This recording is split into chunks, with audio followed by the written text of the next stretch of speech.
எப்படிப்பட்ட கிறிஸ்டியானிட்டி ஏரியாங்கிறது நமக்கு தெரியும். நிறைய பேருக்கு திண்டுக்கல்லை பற்றி தெரியாது. திண்டுக்கல் ஒரு பக்கம் ஜிகாதிகள், இன்னொரு பக்கம் எவாஞ்சலிஸ்ட். இவங்களுடைய அட்டூழியம் அந்த மாவட்டத்தில் அதிகங்கிறது அந்த மாவட்டத்தை ஸ்டடி பண்ண எல்லாருக்குமே தெரியும். அவங்களுடைய விஜய்க்கு ஆஸ்தான ஜோதிடர்னு ஒருத்தர் இருக்கிறார். அவரை இவங்க ஓஎஸ்டியாக அப்பாயின்ட் பண்ணால் அதை கூட கேள்வி கேட்குறாங்க, உடனே வாபஸ் பண்ண.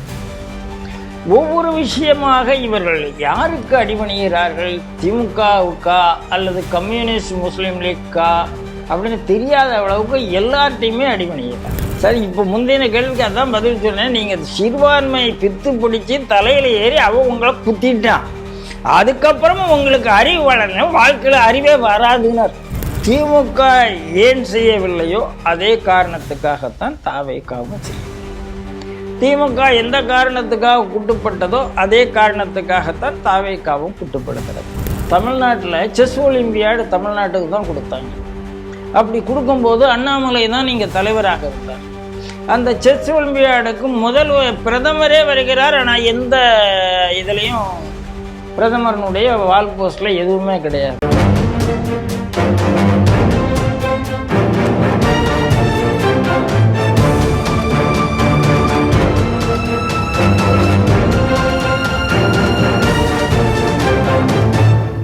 ஸ்ரீ டிவி நேயர்களுக்கு வணக்கம். இன்றைய செய்திகள் சிந்தனைகள் நிகழ்ச்சிக்கு உங்களை வரவேற்கிறேன். முதலில் இன்றைய முக்கிய செய்திகளை பார்ப்போம். கிறிஸ்தவ வன்னியர்களுக்கு எம்பிசி இடஒதுக்கீடு, ஐ. பெரியசாமி கோரிக்கை. போராட்டங்களில் மாணவர்கள் பங்கேற்பதை தடுக்க கல்வித்துறை சுற்றறிக்கையால் பரபரப்பு, எதிர்ப்பு கிளம்பியதால் வாபஸ். சுற்றுலாத்துறையின் புத்தகங்கள் காவி நிறத்தில் இருந்ததை சட்டசபையில் திமுகவினர் விமர்சனம், காங்கிரஸ் பதிலடி. மேகமலை சரணாலயத்தில் ஆக்கிரமிப்புகளை அகற்றாவிட்டால் இராணுவத்தை அனுப்புவோம், தமிழக அரசுக்கு சுப்ரீம் கோர்ட் எச்சரிக்கை. தென்மண்டல மாநிலங்கள் மாநாட்டில் தமிழகத்திற்கு நீட்டிலிருந்து விலக்களிக்க விஜய் கோரிக்கை. இன்றைய செய்திகள் குறித்து தனது கருத்துக்களை நம்மிடையே பகிர்ந்து கொள்ள நமது அரங்கத்திற்கு விஜயபாரதம் இதழின் முதன்மை ஆசிரியர் திரு ராம நம்பி நாராயணன் அவர்கள் நம்மோடு இணைகிறார். ஸ்ரீ டிவி நேயர்கள் சார்பாக அவரை வரவேற்கிறேன். வணக்கம். வணக்கம் ராஜேஷ், சொல்லுங்க. முதல் செய்தி, ஐ. பெரியசாமி அவரே யார் அப்படிங்கிறது எனக்கு தெரியும். இன்னும் சொல்லப்போனால் அவருடைய மருமகள் என்னெல்லாம் பேசுனாங்கன்னு தெரியும். அவர் இப்பொழுது ஒரு கோரிக்கை, ரொம்ப முக்கியமான கோரிக்கையை வச்சிருக்கிறார் சட்டசபையில். அதுவும் இந்த ஆட்சி செஞ்சிருங்கிற ஒரு எண்ணத்தோடையே அந்த கோரிக்கை வச்சிருக்கிறாரோ அப்படின்னு தோணுது. என்னென்னா, திண்டுக்கல் பகுதியில் குறிப்பாக வன்னியர்கள் கிறிஸ்தவத்தில் நிறைய கன்வெர்ட் ஆகியிருக்காங்க. கிறிஸ்டியன்ஸ் அப்படிங்கிறதுனால அவங்க பிசியில் வராங்க. வன்னியர்கள் எம்பிசி, இந்து வன்னியர்கள், அதே போல் இவங்களையும் எம்பிசிக்கு கொண்டு வரணும் அப்படின்னு அவர் கோரிக்கை வைக்கிறாரு. நான் அதற்கு பதிலளித்த செங்கோட்டையன் கொஞ்சம் ஸ்மார்ட்டாக பதில் சொன்னார் அப்படின்னு இருந்தால் கூட, நீங்கள் 5 வருஷம் என்ன பண்ணீங்க அப்படின்னு கேட்டிருக்காரு. ஆனால் இந்த ஒரு கோரிக்கையோடு தான் திண்டுக்கல்லில் இருக்கக்கூடிய பல சபைகள் பகிரங்கமாக ஜோசப் விஜய்க்கு ஆதரவு அளித்தார்கள் தேர்தலின் போது அப்படிங்கிறதை நம்ம பார்க்க வேண்டியதாக இருக்குது. இந்த செய்தி எப்படி பார்க்குறேன்? அதாவது ஐ. பெரியசாமியினுடைய பின்னணி முதல்ல நம்ம புரிந்து கொள்ள வேண்டும் நினைக்கிறேன். ரெண்டாவது, இந்த கழகங்கள் ஊறி போனதே இதே சிந்தனை தான், அதில் மாற்றம் வரல. மூன்றாவதாக, விஜய்னா கோல் அடித்து பார்க்கலாம், நல்லது நடக்கும் அப்படிங்கிற ஒரு சிந்தனை. ஏற்கனவே இவர் ஜோசப் விஜயன் ஆச்சு. அதுவும் அந்த திண்டுக்கல் ஏரியா எப்படிப்பட்ட கிறிஸ்டியானிட்டி ஏரியாங்கிறது நமக்கு தெரியும். நிறைய பேருக்கு திண்டுக்கல்லை பற்றி தெரியாது. திண்டுக்கல் ஒரு பக்கம் ஜிகாதிகள், இன்னொரு பக்கம் எவாஞ்சலிஸ்ட். இவங்களுடைய அட்டூழியம் அந்த மாவட்டத்தில் அதிகங்கிறது அந்த மாவட்டத்தை ஸ்டடி பண்ண எல்லாருக்குமே தெரியும். நிறைய பேர் என்ன நினைக்கிறாங்கன்னா, இந்த கோயம்புத்தூர், கன்னியாகுமரி, இதை தாண்டி ரிலிஜியஸ் மைனாரிட்டிஸ் எங்கெங்கே என்ன ஆதிக்கம் பண்ணுறாங்கன்னு அவங்களுக்கு தெரியாது. இப்போ திருநெல்வேலி, தூத்துக்குடி, திண்டுக்கல், இதெல்லாம் கிட்டத்தட்ட இந்த கிறிஸ்டியன் குரூப்பினுடைய ஒரு ஆதிக்கம் இருக்கக்கூடிய மாவட்டங்கள். நீங்கள் மேப் பண்ணீங்கன்னா அந்த நல்ல விஷயங்கள்லாம் உங்களுக்கு தெரிய வரும். இப்போ இவர் ஜோசப் விஜய்கிட்ட ஏன் சொல்லுகிறார் அப்படின்னா, இது நீங்கள் சொன்ன மாதிரி சொன்னால் நடந்துடும் அப்படிங்கிற எண்ணம் தான். ஆனால் நமக்கு என்னன்னா, இதே போயிட்டே இருந்தா, முதல்ல மதம் மாறினா அவன் என்ன ஜாதியோ அந்த ஜாதி. மதம் மாறினவனுக்கு ஜாதி எது? ஒரு ஜாதியும் கிடையாது. மதம் மாறின எஸ்சி என்ன பண்றாங்க? ஐடென்டிட்டியை மறைத்து வைத்து கொண்டு இருக்கிறார்கள். நம்ம அதை வன்னியரசு விஷயத்தில் பார்த்துருக்கணும். இன்னும் ஒரு பட்டியலையும் நாம் போட்டிருக்கோம். திருமாவளவனே அப்படி ஒரு ஆள் தான். அவருக்கு என்ன அந்த அருகதை இருக்குங்கிற கேள்வியை நாம் கேட்டிருக்கோம். இப்போ திடீர்னு வன்னியர்கள் மதம் மாறினால்னா இதை யார் எதிர்க்கணும் அப்படின்னு நான் விரும்புகிறேன்னா, ராமதாசும் அன்புமணியும் எதிர்க்கும். மற்றவர்களை விட அஸ்வத்தாமன் ஒரடையா பேசணும். ஏன்னா இதில் என்ன ஆபத்துன்னா, கன்வர்ஷனுக்கு அவர்களை தயார் செய்கிறார்கள் அப்படிங்கிறது தான் இதில் உள்ள ஆபத்து. இதை பற்றி அவங்களுக்கு கவலை கிடையாது. சமூக அக்கறை இருந்தால் தான் இந்த கவலை வரும்.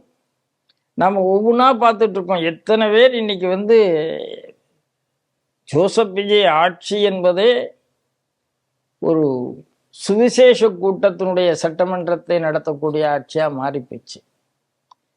அப்போ இது சுவிசேஷ கூட்டம் தானே. ஏன் அந்த சுவிசேஷ கூட்டம் எப்படி வந்தது? இப்படிலாம் தான் வந்தது. ஒரு வன்னியரசுக்கு யார் பாராட்டு விழா நடத்துகிறா அப்படின்னு கேட்டால், சுயாதீன சர்ச்சிலேருந்து பீட்டர் அல்ஃபோன்ஸ் பேசுகிறார். அந்த வன்னியரசு தான் தினமும் சொல்லிட்டு இருக்கா, கேளுங்கள் தரப்படும் தட்டுங்கள் திறக்கப்படும்ங்கிற வசனத்தை ஆளாளுக்கு பேசுறாங்களா? அவர் பேசுறாரு, ஜேசிடி பிரபாகர் என்ன பேசுறாருன்னு பார்த்தோம், மரிய செல்வம் என்ன பேசுறாருன்னா, மரிய வில்சன் என்ன பேசுறாருன்னு பார்த்தோம். ஆகையினால இது என்ன பண்ணாரு, அதாவது முந்தின ஆட்சின்னா அப்பாவு சொன்னார் இது எங்களுடைய ஆட்சின்னு சொன்னார். மனோஜ் தங்கராஜ் கொஞ்சம் காலம் இப்போ மினிஸ்டராக இருக்கிற காலம் வரைக்கும் சொல்லிட்டு கிடந்தார். ஆனால் இப்போ அவங்க சொல்லவே வேண்டாம், அப்படிப்பட்ட ஆட்சி தான் என்று இவர்கள் சட்டமன்றத்தில் நிரூபித்துக் கொண்டு இருக்கிறார்கள். அதான் வேடிக்கையாக சொன்னால், அவர் அப்பாவுன்னா ஜேசிடி பிரபாகர் அம்மாவு, அவ்வளோதான் வித்தியாசம். அதனால் ரொம்ப ஆபத்தான சூழ்நிலையை நோக்கி தமிழகம் போய்கொண்டு இருக்கிறது. நாங்கள் செங்கோட்டையன் கொஞ்சம் புத்தாலித்தனமாக பதில் சொல்லிட்டாருன்னு சொல்கிறீங்க. ஆனால் இந்த ப்ரெஷர் இருக்குல்ல, இந்த ப்ரெஷருக்கு ஜோசப் விஜய் ஆட்சி அடிபணியுமா என்று கேட்டால் அடிபணியக்கூடிய வாய்ப்புகள் அதிகம். என்ன நாளை கோர்ட்டுக்கு போனால் நிற்காது, ஆனால் எல்லாத்தையும் பண்ணுவாங்க. ஏன்னா இப்போது இஸ்லாமிய இதுக்காக திருப்பரங்குன்றத்துக்கு பசுமாட்டுக்கு போனாங்க. அதனால அதே திமுக வழி தான், செய்யறதை செய்திருவோம் அப்புறம் கோர்ட்டுக்கு விட்டுருவோம் அப்படிங்கிற எண்ணம் தாவேக்காவுக்கும் இருக்கிறது. இது ஆபத்தானது. இப்போ நீங்கள் சொல்லும் பொழுது என்ன சொன்னீங்க, இந்த அரசு திமுக திராவிட மாடல் அரசுனா இது ஒரு திருச்சபை அரசு அப்படிங்கிறது மாதிரி சொன்னீங்க.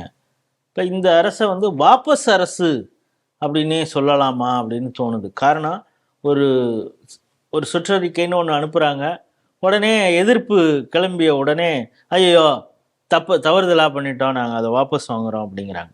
அதே போல் என்னென்னா, இந்த வினாத்தாள் கசிவு தொடர்ந்து காக்ரோச் ஜனதா பார்ட்டி பெரிய போராட்டத்தை ஜந்தர் மந்தரில் பண்ணாங்க. அது ஆம் ஆத்மி கட்சியுடைய இன்னொரு ஹேண்ட் அப்படின்னு ஒரு பக்கத்தில் டெல்லியில் பேசிக்கிட்டு இருந்தா கூட, இங்கே அதை வைத்து மறைந்திருக்கக்கூடிய நக்சல் அமைப்புகள், அர்பன் நக்சல்கள், அவங்களுக்கு ஒரு அங்கீகாரம் கொடுப்பது போல் கம்யூனிஸ்ட் கட்சிகள் அவங்கெல்லாம் சேர்த்து இங்கே போராட்டத்தில், இன்னும் சொல்லப்போனால் அவங்களுடைய இடத்தையே வாடகைக்கு விட்டது மாதிரிலாம் இங்கே போராட்டம் தமிழகத்தில் நடந்தது.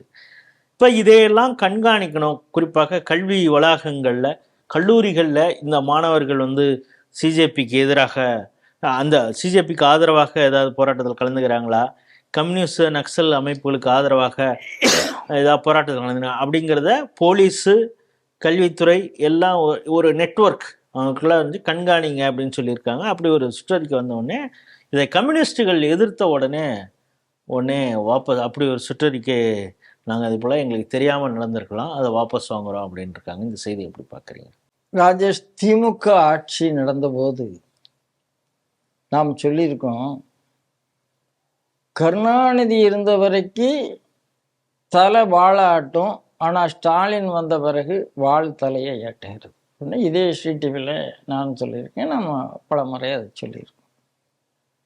நேரடியாக சிறுபான்மையினருக்காக களத்தில் குதித்தவர்கள் உதயநிதி போன்றவர்கள், சனாதன ஒழிப்பு. திருப்பி திருப்பி அதே வார்த்தையை இவரும் பேசியிருக்கிறாரு, ஸ்டாலின் பேசியிருக்கிறார், மற்ற மினிஸ்டரும் பேசியிருக்கிறார்.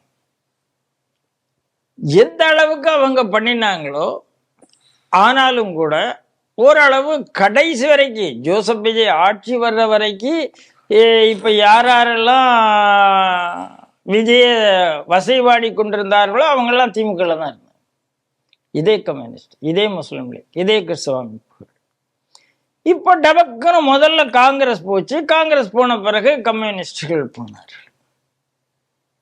இன்னைக்கு கம்யூனிஸ்டுகள் இன்னைக்கு என்ன துரதிர்ஷ்டம்னா, திருப்பரங்குன்றத்தில் இவங்க கோர்ட்டுக்கு போறாங்க, உச்ச நீதிமன்றம் போறாங்க, கோர்ட் ஆர்டரை மதிக்கிறதில்ல.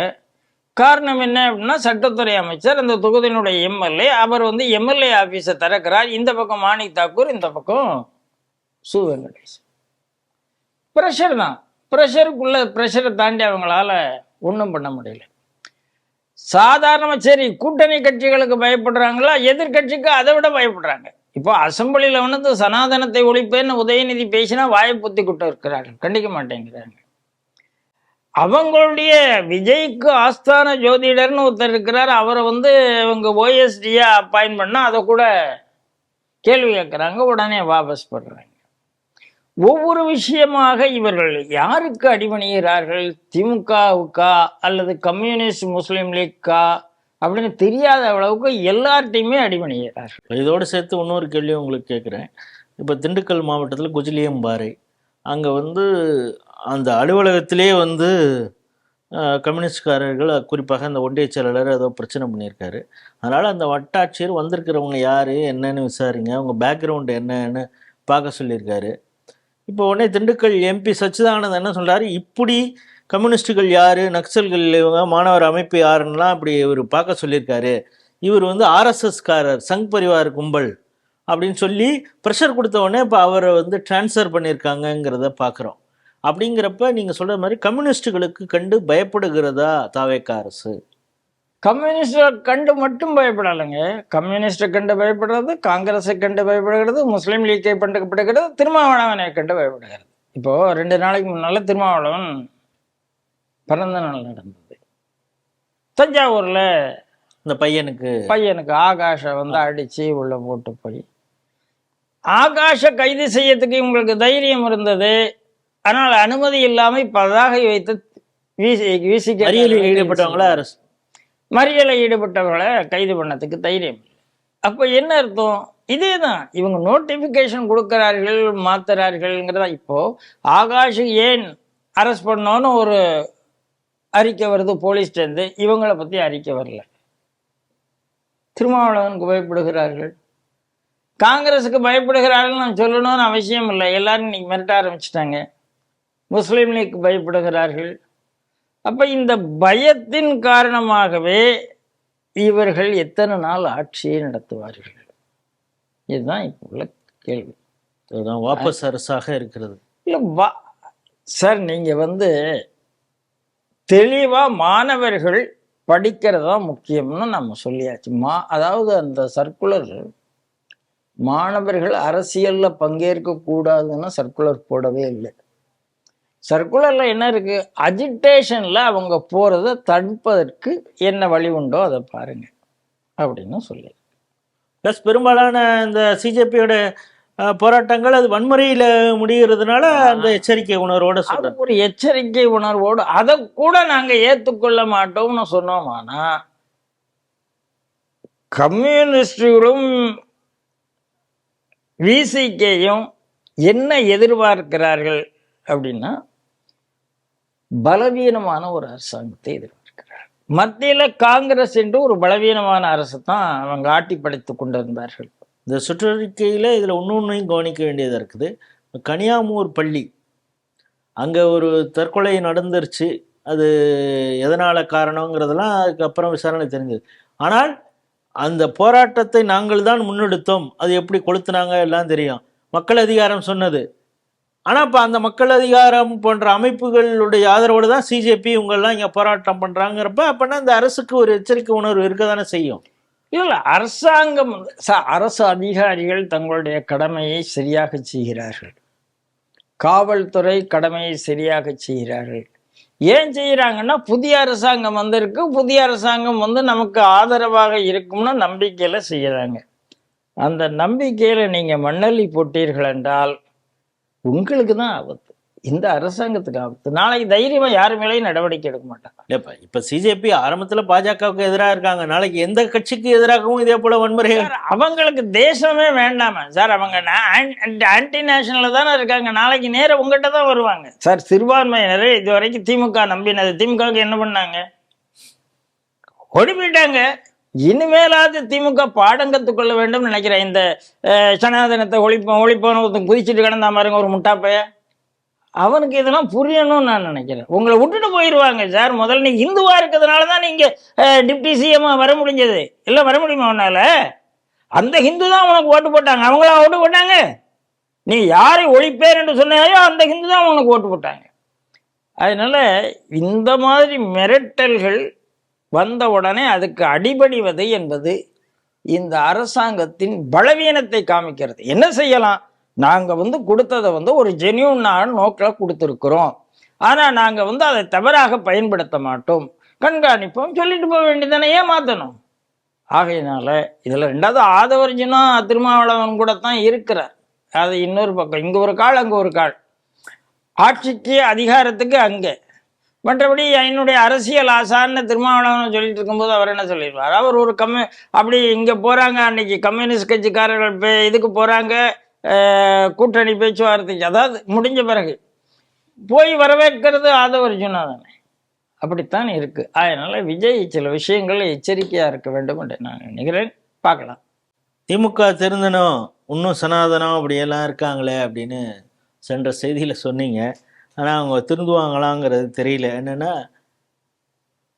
சுற்றுலாத்துறையுடைய சுற்றுலா கையேடு மாதிரி ஒன்று வெளியிட்டிருக்காங்க. அந்த துறையின் அமைச்சராக ராஜேஷ்குமார் இருக்கிறார். அவர் காங்கிரஸ் கட்சியை சார்ந்தவர். அவங்க தெரிந்தே தான் கூட செய்திருக்கலாம். அந்த புக்லெட்டுங்கிறது ஒரு காவி நிறத்தில் ஆரஞ்சு கலர் அட்டையில் இருக்குது.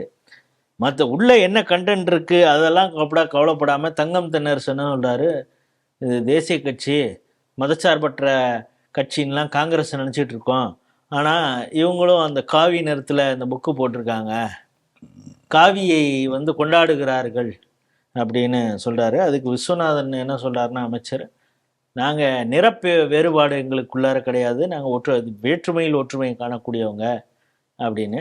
ஆதவ அர்ஜுனா என்ன சொல்கிறார்? தேசிய கொடியிலேயே சாஃப்ரான் இருக்குது அப்படின்னு சொல்கிறாரு. காவியும் ஒரு நிறம்தான் அப்படின்னும் காங்கிரஸ் சொல்ல ஆரம்பிச்சிருக்குது. திமுக எதனால் அவங்கள அப்படி சீன்றாங்க? இவங்க திடீர்னு இவங்களுக்கு காவியின் மீது ஏன் பற்று வருகிறது? மக்களுக்கு ஒரே கன்ஃபியூஸாக இருக்க. காவியின் மீது பற்றெல்லாம் வரல, அதாவது திமுக எதிர்த்ததுனால இல்லைன்னு அவங்க சொல்றாங்க. சரி, இயல்பாக என்ன பண்ணுங்கிறாங்க, யார் யாருக்கு எது அடையாளமோ அதைத்தான் பண்ணுவாங்க. சுற்றுலாத்துறை காவிய போடுகிறதா என்றால், தமிழகம் ஸ்பிரிச்சுவல் டூருக்கு ஃபேமஸான மாநிலம். நீங்கள் தமிழகத்தில் வரக்கூடிய டூரிஸ்டுகள் எல்லாம் ஸ்பிரிச்சுவல் டூருக்கு தான் வராங்க. இங்கே உல்லாசத்துக்கு யார் வரா? உல்லாசத்துக்கு எல்லாம் ஊட்டிக்கும் கொடைக்கானலுக்கும் முதுமலைக்குமா போயிட்டு இருக்காங்க. அது ரொம்ப குறை. ஸ்பிரிச்சுவல் டூருக்கு தான் வருகிறார்கள்.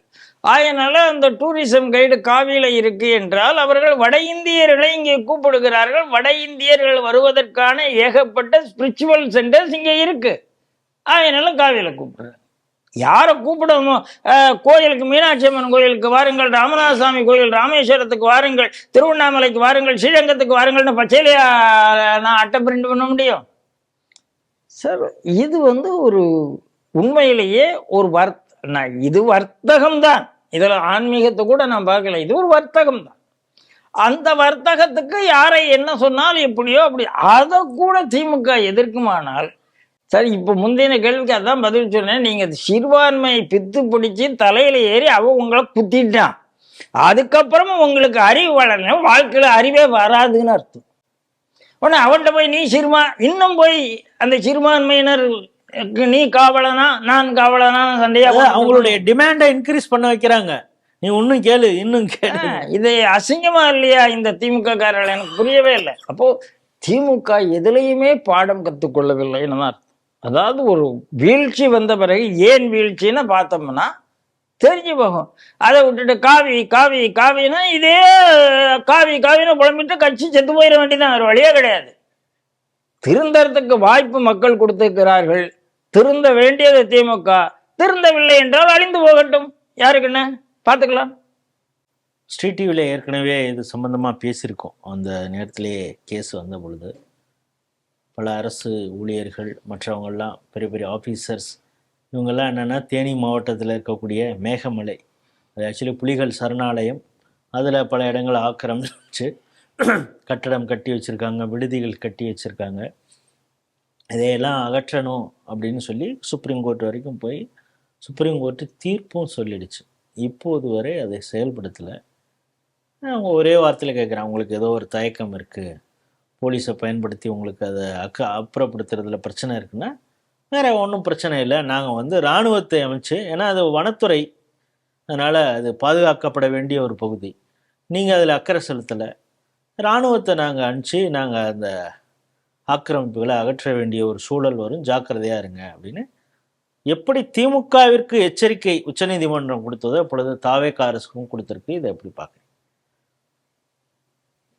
நீங்கள் வெளியில் 1000 பேசினாலும் உள்ளுக்குள்ள எல்லாருமே யாருக்கு உதவி செய்கிறார்கள் என்றால் தேசத்துக்கு எதிரான அமைப்புகள் என்ன செய்கிறதோ மறைவிடத்திலிருந்து அதுக்குத்தான் உதவி செய்கிறார்கள். ஏற்கனவே அந்த இடத்துல சில தேவையில்லாத விஷயங்கள் நடந்த செய்திகளெல்லாம் நாம் கேள்விப்பட்டிருக்கிறோம். அது ஜிகாத்தி முகமா எவாஞ்சலிஸ்ட் முகமா அதுக்குள்ளெல்லாம் நான் போகலை. அந்த இடத்துல குடியிருக்கிறவர்கள் குடியிருக்க வேண்டும் என்ற கோரிக்கையை மனிதாபிமானத்தோடு பார்க்கறது என்பது வேறு. அந்த இடத்த யாருமே அப்ரோச் பண்ண முடியாத இடம், நமக்கான இடம் என்று சிலர் நடந்து கொள்வது வேறு. நீங்கள் சந்தன வீரப்பனை பற்றி ஏதோ பேசினீங்க. இன்னைக்கு சந்தன வீரப்பன் போன பிறகுதான் அதிகமான திருடுகள், அதிகமான கன்வர்ஷன் எல்லாமே வந்து கொண்டு இருக்கிறதுன்னு நம்ம பார்ப்போம். இப்போ என்ன சொன்னால் அந்த 4 பேர் இதில் 3 பேர் இறந்து போயிருக்காங்க இல்லையா, கர்நாடகா வனத்துறைன்னு வச்சுட்டு, ஒருவேளை வீரப்பன் இருந்தால் இது நடந்திருக்காதுன்னு கூட இப்போ பேச ஆரம்பிச்சிருக்காங்க. உண்மைதானே, உண்மைதான். அதே மாதிரி நீங்கள் தினகரன் உள்ளே போன பிறகு, காருண்யா போன போது இருந்த ஒரு எதிர்ப்பு இது போன பிறகு சரியாகி போயிட்டுது. இது ஈஷா போன பிறகு இன்னைக்கு சரியில்லை. ஏன்னா நீங்கள் என்ன பர்பஸுக்காக உள்ளே போகிறீர்கள்னு ஒன்று இருக்குது. வெறும் குடும்பம் தான் இருக்கிறதா, அந்த குடும்பம் உள்ளே என்ன செய்து கொண்டு இருக்கிறதுங்கிறது ஒன்று இருக்குது. இதுக்கு அப்பாற்பட்டு ஜென்யூனாக ஒரு ரீசன் இருக்கு, வனத்தை காப்பாற்றணும். ஆனால் வனத்தை காப்பாற்றணுங்கிறது அரசாங்கம் அப்படி யோசிக்கல. அரசாங்கம் எந்த ஒரு தனிநபர் குடும்பங்களையும் டக்குனை எடுக்கிறதுக்கு ஒன்றும் பயப்படாது. அப்போ அந்த இடத்துல ஆரம்பிக்கவர்கள் ஏதோ ஒரு ஆர்கனைஸ்டு செக்டர் இருக்கு என்றுதான் அர்த்தம். அந்த ஆர்கனைஸ் செக்டர் என்ன என்ற கேள்விக்குள்ள நான் போகல. கண்டிப்பாக அந்த ஆர்கனைஸ் செக்டர் என்ன என்பது கொஞ்சம் நீங்க ட்ராக் பண்ணி பார்த்தீங்கன்னா உங்களுக்கு தெரியும். ஆகையினால திமுக ஏன் செய்யவில்லையோ அதே காரணத்துக்காகத்தான் தாவேகாவும் செய்யவில்லை. திமுக எந்த காரணத்துக்காக குட்டுப்பட்டதோ அதே காரணத்துக்காகத்தான் தாவேகாவும் குட்டுப்படுகிறது. இதை இன்னைக்கு நீதிமன்றம் ரொம்ப அழகாக சொல்லியிருக்கு. நாங்கள் அப்படி இல்லை என்றால் நாங்கள் சென்ட்ரல் ஃபோர்ஸஸ் தான் கொண்டாடணும்னு. இதுக்கப்புறம் ஏதோ டைம் கேட்டிருக்காங்க, செய்யறாங்களா இல்லையான்னு பார்ப்போம். ஆனால் மீண்டும் மீண்டும் காரணம் சொல்லுவார்கள் என்ற நம்பிக்கை தான் எனக்கு இருக்கிறது. ஆனால் மத்திய அரசாங்கம், அதாவது கோர்ட் ஆர்டரை வைத்துக்கொண்டு சாட்டையை சுழட்டினால்தான் இது சரியாகும். தாவேகா அரசு தானாக செய்யாது. இப்போ உச்சநீதிமன்றம் இராணுவத்தை அனுப்புகிறேன் அப்படிங்குது. இப்போ தீபத்தூன் விஷயத்தில் நீதிபதி GRS CRPF நான் அனுப்புகிறேன், தொழில் பாதுகாப்பு படை அப்படிங்கிறப்ப தொழில் பாதுகாப்பு அதையும் கூட தடுத்தாங்க, இங்கே மாநில போலீஸ் தடுத்தாங்க அப்படிங்கிறத பார்க்குறோம். இப்போ மதுரை உயர்நீதிமன்றம் கிளை நீதிமன்றம் சொன்னதுனால அப்படி நடந்திருக்கு. இப்போ உச்ச நீதிமன்றமும் அதே போல சொல்லும் பொழுது, அப்பொழுதும் இங்கே வந்து நீங்கள் சொன்ன அந்த ஒரு சில ஆர்கனைஸ்டு ஆட்களை பாதுகாப்பதற்காக தமிழக போலீஸார் இராணுவத்துக்கு எதிராகவே திருப்பக்கூடிய வேலையை இங்கே இருக்கக்கூடிய அதிகாரிகள் யாராவது செய்வாங்களான்னு அது பண்ண முடியாது.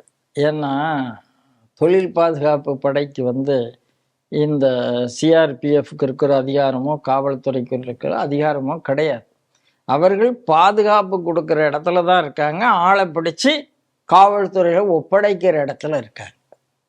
அவங்களே ஒன்று பேசாக்கட்ட அவங்க நேரடியாக அவங்களால எஃப்ஐஆர்னா அவங்களால போட முடியாது. ஆனால் அப்படி இல்லை. ஆகையினால அதுக்கான வாய்ப்புகள் குறை.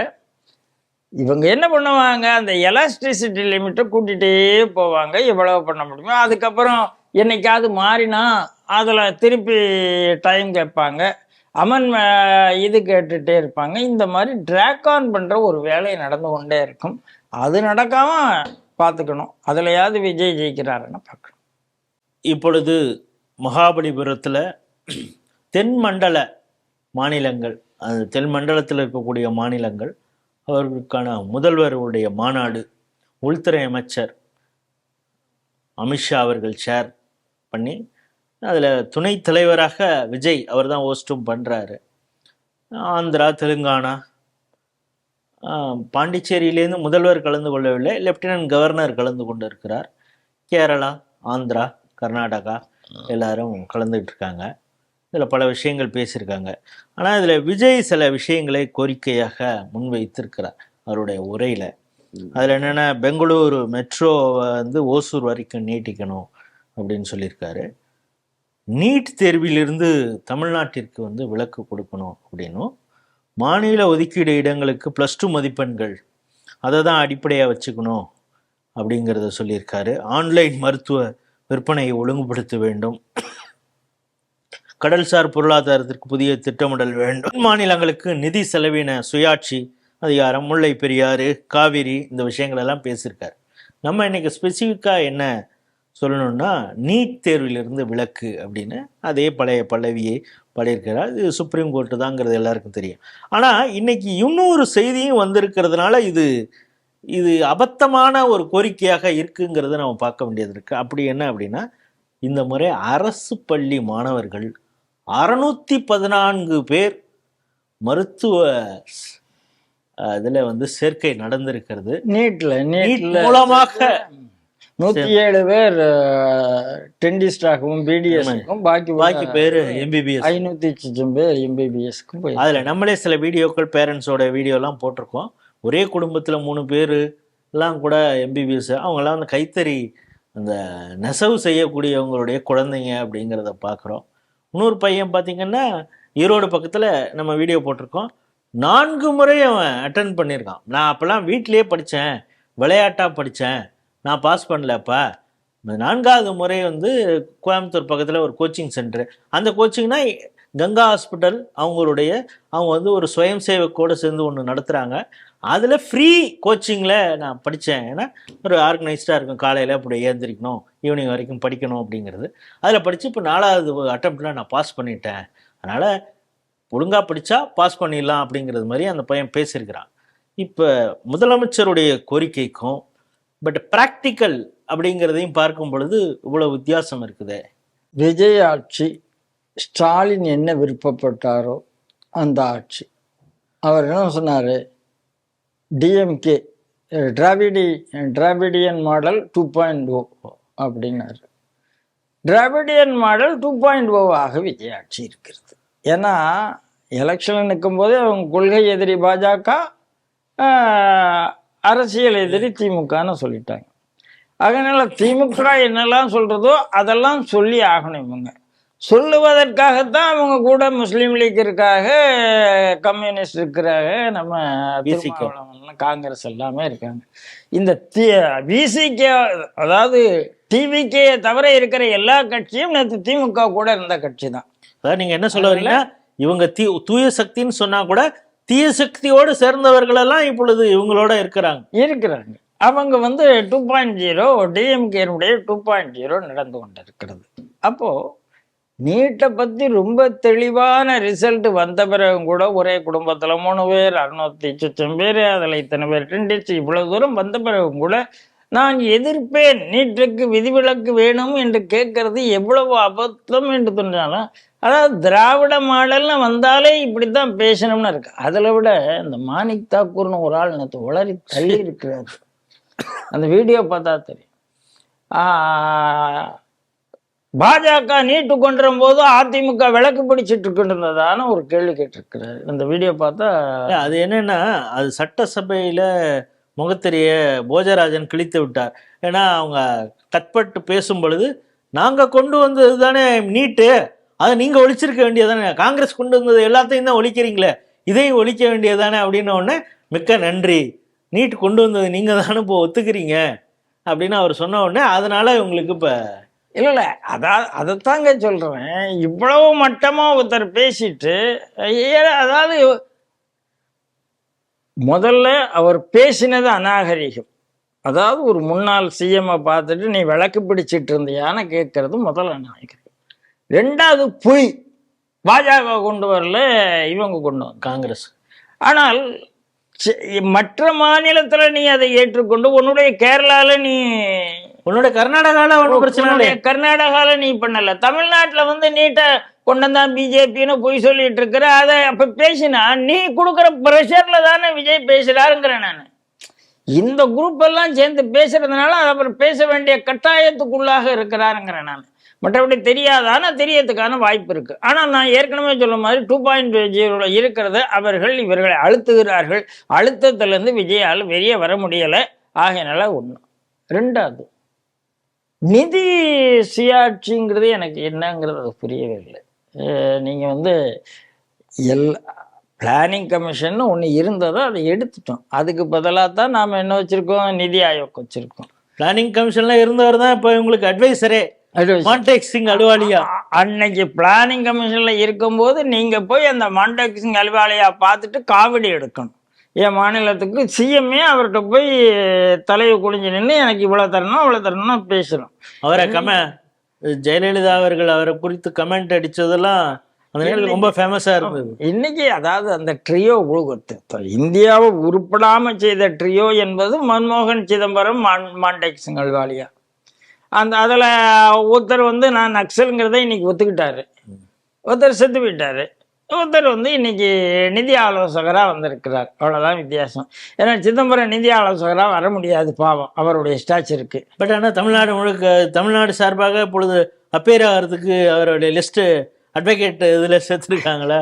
பழப்பு நடக்கணுங்களாங்க, பழப்பு நடக்கணும்ல. அதனால இப்போ நீங்கள் ஒன்றை புரிந்து கொள்ளுங்கள், இந்த இடத்துல அதாவது நிதியில் நாங்கள் வந்து சுயாதீனம் வேணும் அப்படின்னு கேட்கறதுங்கிறது எவ்வளவு மடத்தனம்னா, உங்களுக்கும் பார்ட்டிசிபேஷன் இருக்குது. சரி, அவர் இருந்தாருங்க, அந்த ஆள் வந்து மச்சினிச்சி சடங்குக்கு கூட நீதி ஆயோக் மீட்டத்துக்கு போகலை, திமுககாரர் ஜிஎஸ்டி மீட்டிங்க்கு. ஆமாம், ஜிஎஸ்டி மீட்டிங்க்கு போகலை. இப்போ நீங்கள் போயிட்டு இருக்கிறீங்க, உங்களுக்கு அந்த சிஸ்டம் தெரியும். ஸ்டேட் கவர்மெண்ட் தான் எல்லாத்தையும் எக்ஸிக்யூட் பண்ணது. சென்ட்ரலில் யாரும் வந்து சார் உங்களுக்கு பணம் அவங்க தராங்க, எக்ஸிக்யூட் நீங்கள் தான் பண்ணுறீங்க, அதில் ஒன்றும். அப்புறம் நீங்கள் செலவு பண்ணலைங்கிற மாதிரிலாம் பேசவே கூடாது. இப்போது அண்ணாமலைன்னு ஒரு தலைவர் லீடர் வந்திருக்கிறார், அவர் பேசுகிறாரு, குஜராத்துக்கு தான் எல்லாம் போகுது, அது போகுது, ஆனை போகுது, பூனை போகுது, இங்கே தமிழ்நாட்டில் தான் எல்லாத்தையும் கொடியை தூக்கிட்டு வராங்கங்கிறது அவருக்கு தெரியும், தெரியாமல் கிடையாது. சரிங்க, தமிழ்நாட்டில் செஸ் ஒலிம்பியாடு தமிழ்நாட்டுக்கு தான் கொடுத்தாங்க. அப்படி கொடுக்கும்போது அண்ணாமலை தான் நீங்கள் தலைவராக இருந்தார். அந்த செஸ் ஒலிம்பியாடுக்கு முதல் பிரதமரே வருகிறார். ஆனால் எந்த இதுலேயும் பிரதமரனுடைய வால் போஸ்ட்ல எதுவுமே கிடையாது, பிரசிடென்டோட போட்டோ இல்லை. இன்னைக்கு அந்த கட்சி அந்த லீடர்ஸ் குரூப்ல இருக்கிற அமர் பிரசாத் தான் எல்லா இடத்துலையும் போய் பிரதமரனுடைய போட்டோவையும் ஒட்டினார். இவ்வளத்தையும் பார்த்து கொண்டு இருந்து விட்டு எங்களுக்கு நிதி சுயாதீனம் கொடுங்கன்னு கேட்டால் நீங்கள் எந்த இடத்துல இருக்கீங்க? யார் உங்களை வழி நடத்துகிறா? அப்போது எனக்கு என்ன சந்தேகம் வருது, நீங்களும் அந்த அர்பன் நக்சலால், திமாகிய நக்சல்களால் வழி நடத்தப்படுகிறீர்கள். இந்த திமாகிய நடத்துகளுக்கு யார் கூட்டணி என்றால் சர்ச்சு கூட்டணி, ஜமாத் கூட்டணி. அதனால் இந்த மாதிரி கொஞ்சம் நம்ம ஆட்சிக்கு வந்த பிறகு நல்லா ஒரு மாற்றத்தை நான் பார்க்குறேன். அமித்ஷா என்ற ஒரு வல்லவரால் எதிர்க்கட்சியில் இருக்கிற கேரளா சிஎம், எதிர்க்கட்சியில் இருக்கிற DK சிவகுமார், கர்நாடகா சிஎம், எதிர்க்கட்சியில் இருக்கிற தெலுங்கானா சிஎம் எல்லாம் ஒரே பேட்டர்னில் தன் பக்கத்தில் கொண்டாட முடியுது. விஜயம் கொண்டாட முடிஞ்சிருக்கு, இல்லை நான் சொல்ல மாட்டேன். ஆனால் இந்த புலம்பல் நிற்கவே இல்லையே ஏன்? இந்த கேள்விக்கு விஜய் இதுக்கு சீரியஸாக இன்ட்ரெஸ்ட் பண்ணணும். நீங்கள் திமுகலேருந்து நீங்கள் எடுக்கிறீங்க, திமுகவை வந்து ஒன்றுமே இல்லாமல் பண்ணி கூட்டணியெல்லாம் எப்படி இப்போ தான் பக்கத்தில் நீங்கள் கொண்டு வந்தாச்சு, அதுக்கப்புறம் உங்களுக்கு என்ன பயம் வர வேண்டிய அவசியம் என்ன இருக்குது? தைரியமாக சில விஷயத்த சொல்லுங்கள், என்ன நடக்குது பார்ப்போம். அதனால் இந்த பேச்சுக்கள் வந்து ரசிக்கிற மாதிரி இல்லை. அதாவது என்ன காரணத்துக்காக நீங்கள் பேசுகிறீங்கிறத விட்டுட்டு குறைந்தபட்ச நேர்மையை கடைப்பிடியுங்கள்ங்கிற, ரொம்ப அரசியல் பண்ண வேண்டாம் அப்படிங்கிறதான் முதல்வர் விஜய்க்கு என்னுடைய கோரிக்கை. பார்க்கலாம் அவர் என்ன செய்ய போகிறார். இன்றைய 5 முக்கியமான செய்திகள், அது குறித்த ஒரு 360 டிகிரி பார்வையில் பல விஷயங்களையும் சேர்த்து உங்களுடைய கருத்துக்களாக சொல்லியிருக்கீங்க. இது ஸ்ரீ டிவி நேயர்கள் கண்டுகளித்து அவங்களுடைய கருத்துக்களையும் பதிவு செய்வாங்க நம்புகிறோம். இன்றைய நிகழ்ச்சியில் கலந்து கொண்டமைக்கு ஸ்ரீ டிவி நேயர்கள் சார்பாக நன்றியை தெரிவித்துக் கொள்கிறோம். நன்றி ராஜேஷ். ஜெய் ஹிந்த், ஜெய் ஸ்ரீராம், வந்தே மாதரம்.